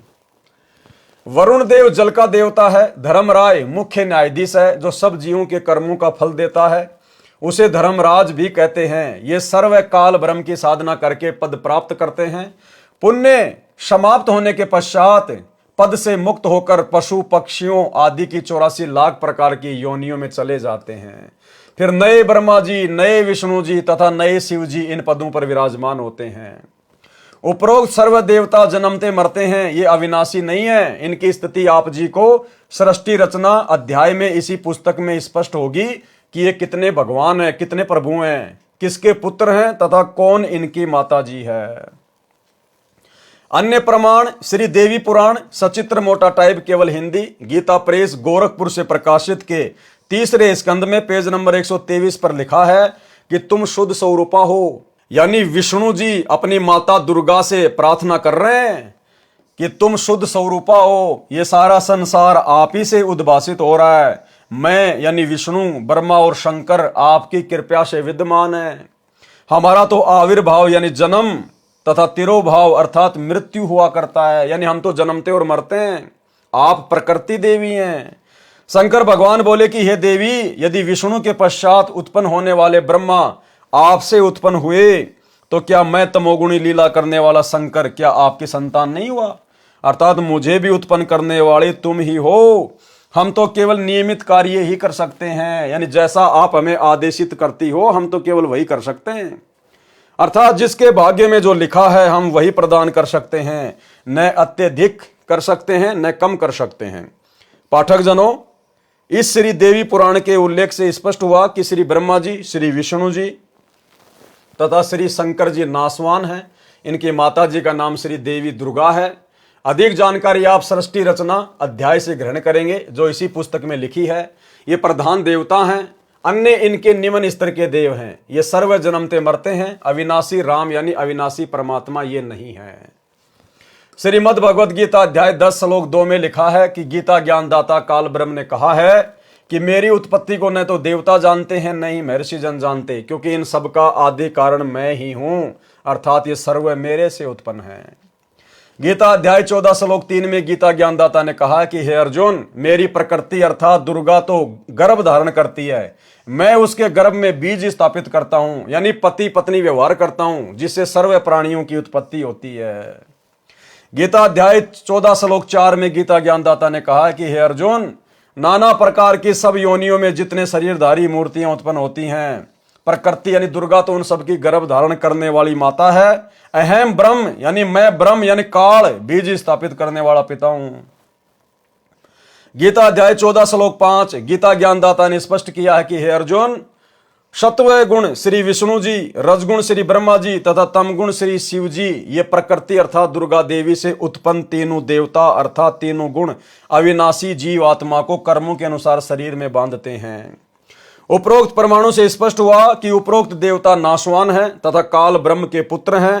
प्रसंग चल रहा है कि वाणी संख्या 3 का सरलार्थ इंद्र कुबेर ईश अर्थात ब्रह्मा विष्णु शिव तक को प्राप्त करके तथा वरुण धर्मराय की पदवी तथा श्री विष्णुनाथ के लोक को प्राप्त करके भी जन्म मरण के चक्कर में रहते हैं। मार्कंडेय ऋषि जी ब्रह्म साधना कर रहे थे, यानी काल की साधना कर रहे थे, उसी को सर्वोत्तम मान रहे थे। इसलिए इंद्र को कह रहे थे कि आजा, तेरे को ब्रह्म साधना का ज्ञान कराऊं। ब्रह्मलोक की तुलना में स्वर्ग का राज्य लापसी यानी बिना देसी घी से बना भोजन जो हलवे जैसा दिखाई देता है की तुलना के जैसे कव्वे की भीट है। पाठक जनों, सत्यलोक को हलवा जानो। आप जी ने ब्रह्म साधना करने वाले श्री चुनक ऋषि, श्री दुर्वासा ऋषि तथा कपिल मुनि की दशा जान ली। उनकी साधना को गीता ज्ञानदाता ने गीता अध्याय 7 श्लोक 18 में अनुत्तम अर्थात घटिया बताया है। उसी श्रेणी की साधना मार्कंडेय ऋषि जी की थी, जिसको अति उत्तम मानकर कर रहे थे तथा इंद्र को भी राय दे रहे थे कि ब्रह्म साधना कर ले। सूक्ष्म वेद में कहा है कि औरों पंथ बताओ ही और आपने जाने रहा। दूसरों को तो रास्ता बता रहा है और खुद को ज्ञानी नहीं है। भावार्थ, अन्य को मार्गदर्शन करते हैं, स्वयं भक्ति मार्ग का ज्ञान नहीं। श्रीमद् भगवद गीता अध्याय 4 श्लोक 25 से 29 तक यही बताया है कि जो साधक जैसी भी साधना करता है उसे उत्तम मानकर कर रहा होता है। सर्व साधक अपनी अपनी भक्ति को पापनाशक जानते हैं। गीता अध्याय 4 श्लोक 32 में स्पष्ट किया है कि यज्ञों अर्थात धार्मिक अनुष्ठानों का ज्ञान स्वयं सच्चिदानंद घन ब्रह्म ने अपने मुख कमल से बोली वाणी में विस्तार के साथ कहा है। वह तत्व ज्ञान है जिसे जानकर साधक सर्व पापों से मुक्त हो जाते हैं। गीता अध्याय 4 श्लोक 34 में स्पष्ट किया है कि उस तत्व ज्ञान को तत्वदर्शी संत जानते हैं। उनको दंडवत प्रणाम करने से, नम्रता पूर्वक प्रसन्न करने से वे तत्व ज्ञान को जानने वाले ज्ञानी महात्मा तुझे तत्व ज्ञान का उपदेश करेंगे। और भाई वो तत्वदर्शी संत, वो ज्ञानी महात्मा वर्तमान में धरती पर सतगुरु रामपाल जी के रूप में प्रकट है। ये स्वयं ही सच्चिदानंद घन ब्रह्म है, जिन्होंने अपने मुख कमल से वाणियां बोल बोल के आप और हमें ये ज्ञान दिया, पांचों यज्ञों की जानकारी दी, भक्ति मार्ग दिया। ये स्वयं सच्चिदानंद घन ब्रह्म है, स्वयं अविनाशी परमात्मा है, सर्व सृष्टि के मालिक हैं। वह तत्व ज्ञान जिसे ऊपर की वाणी में निर्गुण रासा कहा है, नहीं मिलने से सर्व साधक जन्म मरण के चक्कर में रहे। मार्कंडेय ऋषि ब्रह्म साधना कर रहा था। श्रीमद् भगवद गीता अध्याय 8 श्लोक 16 में कहा है कि ब्रह्म लोक में गए साधक भी पुनरावर्ती अर्थात बार बार जन्म मरण के चक्कर में रहते हैं। यानी 21 ब्रह्मांड की सर्वोत्तम साधना है काल साधना, ब्रह्म साधना। गीता अध्याय 8 श्लोक नंबर 13 में उस काल का मंत्र है, ओम इति एक अक्षरम ब्रह्म व्यवहारण माम अनुस्मरण ये प्रयाति तजम देयम सयाति परमाम गतम। ओम नाम की साधना करके और घोर तप करके साधक कहां जाता है? ब्रह्मलोक में, जो 21 ब्रह्मांड की सर्वश्रेष्ठ उपलब्धि है, यानी 7 स्टार होटल। उस ब्रह्मलोक में जाने के बाद भी जब तक उसकी भक्ति कमाई है, वो तप की कमाई है, ओम नाम की कमाई है, तब तक वो मौज करेगा। फिर उसके बाद वो नीचे 84 लाख योनियों में गधे कुत्ते के शरीरों में डाला जाएगा। तो ये तो यहाँ के काल की, ब्रह्मा विष्णु महेश के पिताजी की, दुर्गा के पति की, जो 21 ब्रह्मांड का नकली भगवान है, ये उसकी साधना का परिणाम है। तो बताइए फिर साधक क्या करेगा? औरों की साधना करके हम कैसे अविनाशी हो सकते हैं? हम कैसे सुख सागर में जा सकते हैं? तो केवल एकमात्र सतगुरु रामपाल जी की भक्ति, तत्वदर्शी संत सतगुरु रामपाल जी, जो कि स्वयं कबीर परमात्मा है। कबीर परमात्मा स्वयं ही तत्वदर्शी संत की भूमिका निभाते हैं। जगत गुरु संत रामपाल जी, जगत गुरु की भूमिका केवल परमात्मा निभाता है कबीर जी। जाति हमारी जगत गुरु परमेश्वर है पंथ, गरीबदास लिखित पढ़े मेरा नाम निरंजन कंत। जगत गुरु जो पूरे संसार को ज्ञान दे, पूरे जगत को ज्ञान दे। और भाई पूरे जगत का ज्ञान, पूरी सृष्टि का ज्ञान केवल परमेश्वर को हो सकता, किसी और को नहीं। तो संत रामपाल जी स्वयं वो परमेश्वर हैं, जगत गुरु हैं। इनकी भक्ति से सदा सदा के लिए हमारा जन्म मरण समाप्त होगा।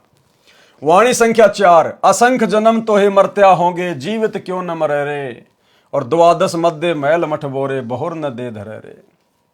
सरलार्थ, हे मानव तू अनंत बार जन्म और मर चुका है, सत्य साधना कर तथा जीवित मर।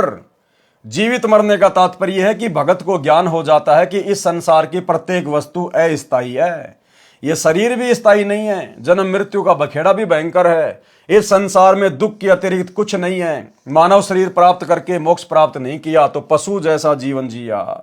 जैसे गीता अध्याय 7 श्लोक 29 में कहा है कि जो साधक केवल जरा तथा यानी मृत्यु तथा बुढ़ापे के कष्ट तथा मरण के दुख से ही मुक्ति के लिए जो साधना रत है, वे तत्ब्रह्म को तथा संपूर्ण अध्यात्म को तथा कर्मों को जानते हैं। इसी प्रकार तत्व ज्ञान होने के पश्चात मानव को अनावश्यक वस्तुओं की इच्छा नहीं होती। तंबाकू, शराब, मांस सेवन नहीं करता। नाच गाना मूर्खों का काम लगता है। जैसा भोजन मिल जाए उसी में संतुष्ट रहता है। आत्म कल्याण कराने के लिए साधक विचार करता है कि यदि मैं सत्संग में नहीं जाऊंगा तो गुरुजी के दर्शन नहीं कर पाऊंगा। सत्संग विचार न सुनने से मन फिर से विकार करने लगेगा। वह साधक सर्व कार्य छोड़कर सत्संग सुनने के लिए चल पड़ता है। वह विचार करता है कि हम प्रतिदिन सुनते हैं तथा देखते हैं कि छोटे छोटे बच्चों को छोड़कर पिता संसार से चला जाता है, मर जाता है। बड़े बड़े पूंजीपति दुर्घटना में मर जाते हैं। सर्व संपत्ति जो सारे जीवन में जोड़ी थी उसे छोड़कर चले जाते हैं, दोबारा उस संपत्ति को संभालने नहीं आते। मृत्यु से पहले एक दिन भी कार्य छोड़ने का दिल नहीं करता था। अब स्थायी यानी परमानेंट कार्य छूट गया। एक भगत सत्संग में जाने लगा, दीक्षा ले ली, ज्ञान सुना और भक्ति करने लगा। अपने मित्र से भी सत्संग में चलने तथा भक्ति करने के लिए प्रार्थना की, परंतु दोस्त नहीं माना। कह देता कि कार्य से फुर्सत नहीं है, छोटे छोटे बच्चे हैं, इनका पालन पोषण भी करना है। काम छोड़कर सत्संग में जाने लगा तो सारा धंधा चौपट हो जाएगा। वह सत्संग में जाने वाला भगत जब भी सत्संग में चलने के लिए अपने मित्र से कहता तो वह यही कहता कि अभी काम से फुर्सत नहीं है। 1 साल पश्चात उस मित्र की मृत्यु हो गई। उसकी अर्थी उठाकर नगरवासी चले, साथ साथ सैकड़ों नगर मोहल्ले के व्यक्ति भी साथ साथ चले। सब बोल रहे थे कि राम नाम सत्य है, सत्य बोले गत है। भगत कह रहा था कि राम नाम तो सत्य है, परंतु आज भाई को फुर्सत है। नगरवासी कह रहे थे कि सत्य बोल भाई, सत्य बोले गत है। भगत कह रहा था कि आज भाई को फुर्सत है। अन्य व्यक्ति उस भगत से कहने लगे कि ऐसे मत बोल, इसके घर वाले बुरा मानेंगे। भगत ने कहा कि मैं तो ऐसे ही बोलूंगा। मैंने इस मूर्ख से हाथ जोड़कर प्रार्थना की थी कि सत्संग में चल, कुछ भक्ति कर ले। ये कहता था कि अभी फुर्सत अर्थात समय नहीं है। आज इसको परमानेंट फुर्सत है। छोटे छोटे बच्चे भी छोड़ चला, जिनके पालन पोषण का बहाना करके परमात्मा से दूर रहा। भक्ति करता तो खाली हाथ नहीं जाता, कुछ भक्ति धन लेकर जाता। बच्चों का पालन पोषण परमात्मा करता है। भक्ति करने से साधक की आयु भी परमात्मा बढ़ा देता है। भगत जन ऐसा विचार करके भक्ति करते हैं, कार्य त्याग कर सत्संग सुनने जाते हैं। भगत विचार करते हैं कि परमात्मा न करे हमारी मृत्यु हो जाए, फिर हमारे कार्य कौन करेगा। हम ये मान लेते हैं कि हमारी मृत्यु हो गई, हम 3 दिन के लिए सत्संग में चले, अपने को मृत मान लें और सत्संग में चले गए। वैसे तो परमात्मा के भक्तों का कार्य बिगड़ता नहीं, फिर भी हम मान लेते हैं कि हमारी गैर हाजिरी में कुछ कार्य खराब हो गया तो 3 दिन बाद जाकर ठीक कर लेंगे।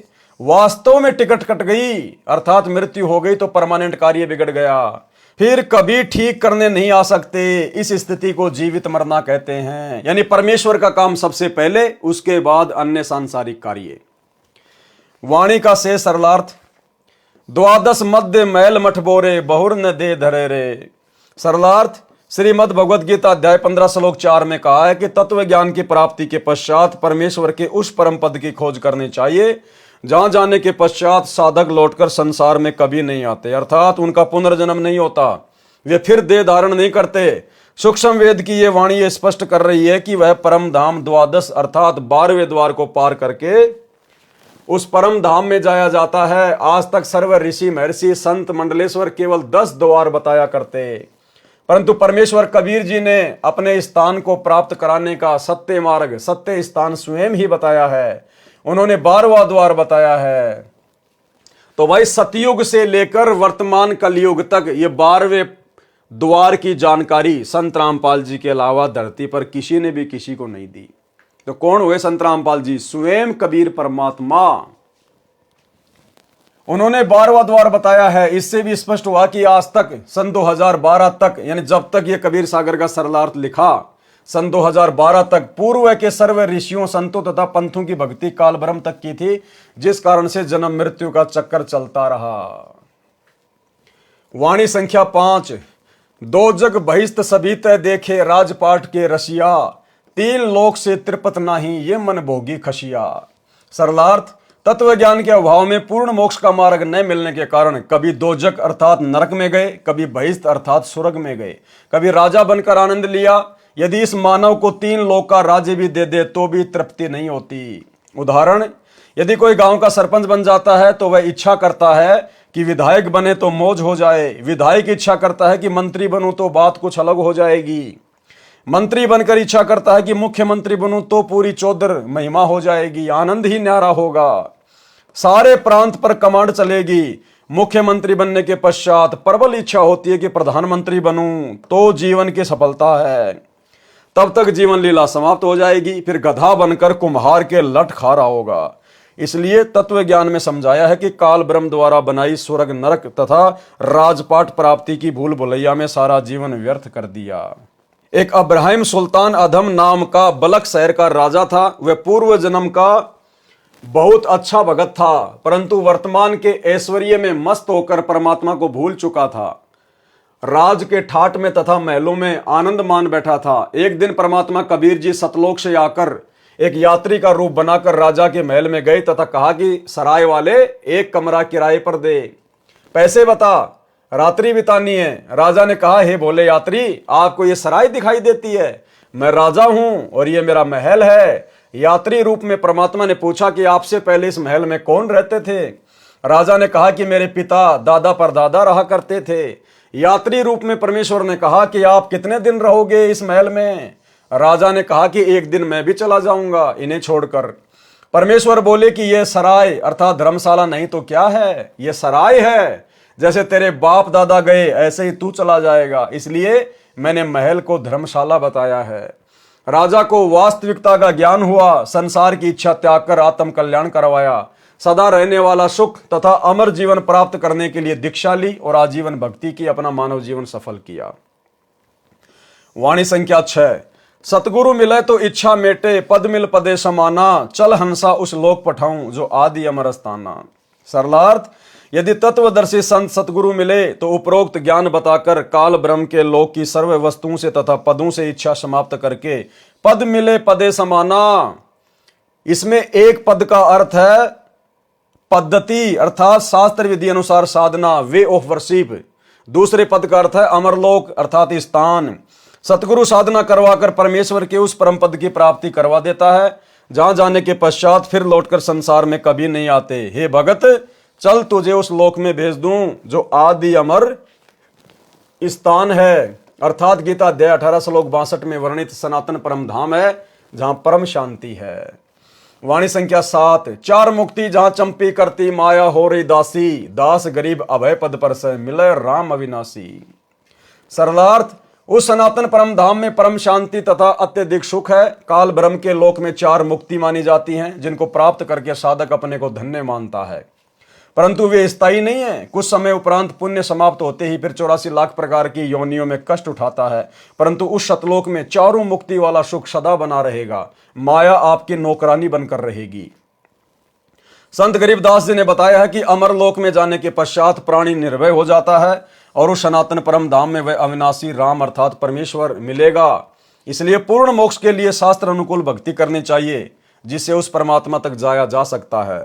उपरोक्त वाणी तथा पूर्वोक्त विवरण से स्पष्ट हुआ कि श्री ब्रह्मा जी, श्री विष्णु जी तथा शिव जी और इनके पिता काल ब्रह्म अर्थात क्षर पुरुष व अक्षर पुरुष सर्व राम अर्थात प्रभु नाशवान है। केवल परम अक्षर ब्रह्म ही अविनाशी राम अर्थात प्रभु है। उस परमेश्वर की भक्ति से ही परम शांति तथा सनातन परम धाम अर्थात पूर्ण मोक्ष प्राप्त होगा जहां पर चार मुक्ति का सुख सदा बना रहेगा। माया अर्थात सर्व सुख सुविधाएं साधक के नौकर की तरह हाजिर रहती हैं। सूक्ष्म वेद में कहा है कि कबीर माया दासी संत की उबे दे आशीष, विलसी और लातू छड़ी सुमर सुमर जगदीश। भावार्थ, सर्व सुख सुविधाएं धन से होती हैं, वह धन शास्त्र विधि अनुसार भक्ति करने वाले संत भगत की भक्ति का अन्न उद्देशित उत्पाद बायो प्रोडक्ट होता है। जैसे जिसने गेहूं की फसल बीजी तो उसका उद्देश्य गेहूं का अन्न प्राप्त करना है, परंतु भूस अर्थात चारा भी अवश्य प्राप्त होता है। चारा तूड़ा गेहूं के अन्न का अन्न उद्देशित उत्पाद बायो प्रोडक्ट है। इसी प्रकार सत्य साधना करने वाले को अपने आप धन माया मिलती है, साधक उसको भोगता है, वह चरणों में पड़ी रहती है अर्थात धन का अभाव नहीं रहता परंतु आवश्यकता से अधिक प्राप्त रहती है। परमेश्वर की भक्ति करके माया का भी आनंद भगत संत प्राप्त करते हैं तथा पूर्ण मोक्ष भी प्राप्त करते हैं। कबीर सागर के अध्याय आत्मबोध का सारांश संपूर्ण हुआ। सत्साहे। तो भाई और बहनों, आज के वीडियो में केवल इतना ही, गुरुदेव भगवान के आशीर्वाद से।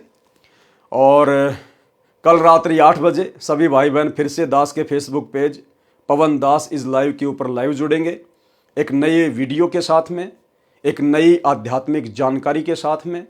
गुरुदेव भगवान आप और हमारे ऊपर जिस प्रकार से दया कर रहे हैं, अपने कर कमल से लिखित पुस्तकों के ऊपर वीडियो बनवा रहे हैं, आप और हम भाई बहनों ने प्रत्येक वीडियो से कुछ न कुछ शिक्षा लेकर अपने जीवन में लागू करना है। तभी भाई और बहनों गुरुदेव भगवान के द्वारा लिखने का, दास के द्वारा वीडियो बनाने का और आप भाई बहनों के द्वारा इतना समय निकालकर सुनने का कोई फायदा होगा। तो आज के वीडियो में केवल इतना ही। सभी भाई बहन वीडियो को ज़्यादा से ज़्यादा शेयर किया करें, खुद भी इन बातों के ऊपर अमल किया करें, गुरुदेव भगवान से प्रार्थना किया करें और हम सब ने इसी मनुष्य जन्म को अपना अंतिम मनुष्य जन्म बनाना है। अपनी भक्ति को पूर्ण मर्यादा में रहकर सफल करना है, गुरु को प्रसन्न करके। और गुरु किन किन कर्मों से दुखी होगा, किन किन बातों से दुखी होगा, वीडियो की शुरुआत में आपको बता दिया गया है। तो ऐसी महागलतियां जो गुरुदेव का कलयुगी परिवार कर रहा है, आश्रम संचालक कर रहे हैं, कोऑर्डिनेटर कर रहे हैं और इन सब के पीछे अंधी होकर चल रही अंध संगत कर रही है, आप और हम सत्सेवक भाई बहन करने से बचें। तो आज के वीडियो में केवल इतना ही। कल रात्रि 8 बजे फिर से लाइव जुड़ेंगे। तब तक गुरुदेव भगवान हम सबको आज्ञा दे, इजाज़त दे, आशीर्वाद दे। बंदी छोड़ सतगुरु रामपाल जी भगवान की जय हो।